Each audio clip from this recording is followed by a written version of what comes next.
ॐ स्थापकाय च धर्मस्य सर्वधर्मस्वरूपिणे अवतारवरिष्ठाय रामकृष्णाय ते नमः. Namaskar. Welcome back. So, last episode, we were discussing consciousness, and we promised that we'll be learning Mahāvākyas in this episode. So, what are Mahāvākyas? Mahāvākya in Sanskrit, it literally means great statements.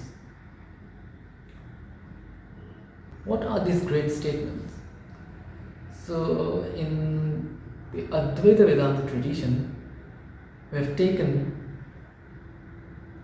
certain statements from Vedic mantras, which has great significance, great implications.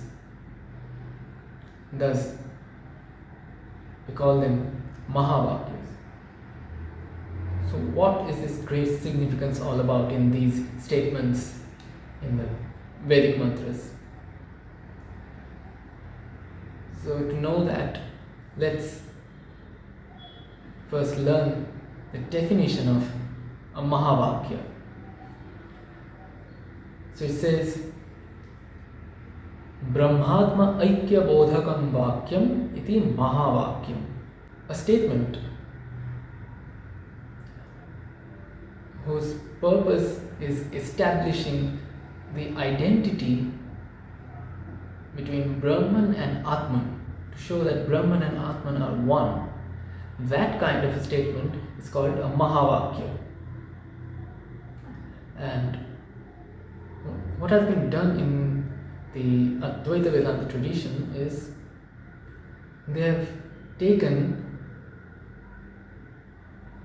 one Mahāvākya from each of the Vedas. So we know that there are 4 Vedas: Rig Veda, Yajur Veda, Sama Veda, and Atharva Veda. So one Mahāvākya from each of these Vedas makes it 4 Mahāvākyas. So what are they? Let's see.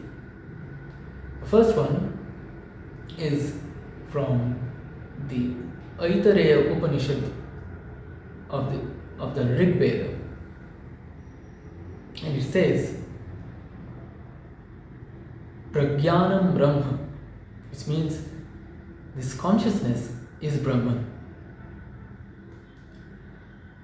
The second one has been taken from the Brihadaranyaka Upanishad, which is the longest Upanishad of the Yajur Veda.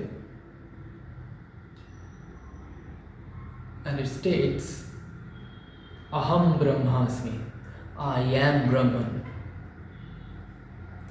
The third one is from the Chandogya Upanishad of the Sama Veda.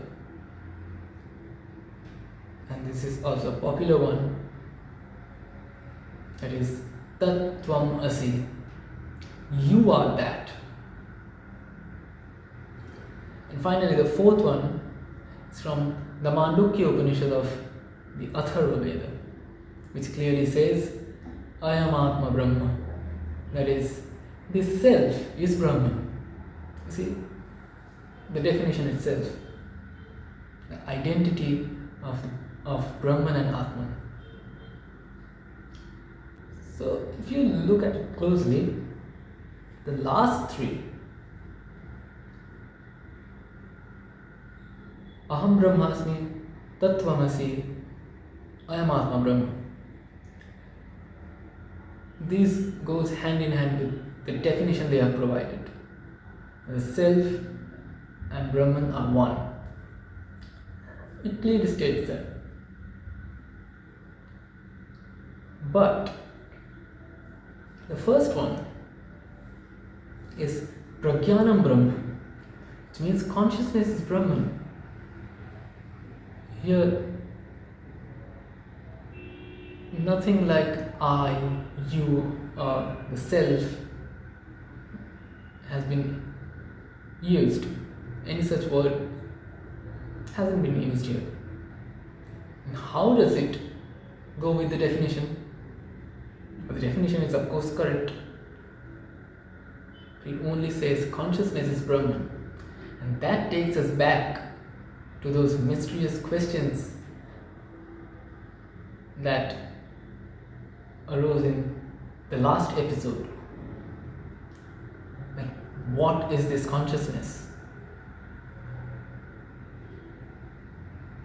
Which reveals everything but cannot be pointed out as an object. Cannot be pointed out as this. So is it the subject? What is this subject? Because if I am the subject, but I feel like I am this body-mind, but that is not consciousness because that can point it out like objects. Then what is my true nature? These mysterious questions will gradually try to answer those step by step from the next episodes where we will learn what is this subject, what is your true nature, what is this consciousness. Till then, goodbye, thank you. Om Shri Ramakrishna Arpanamastu.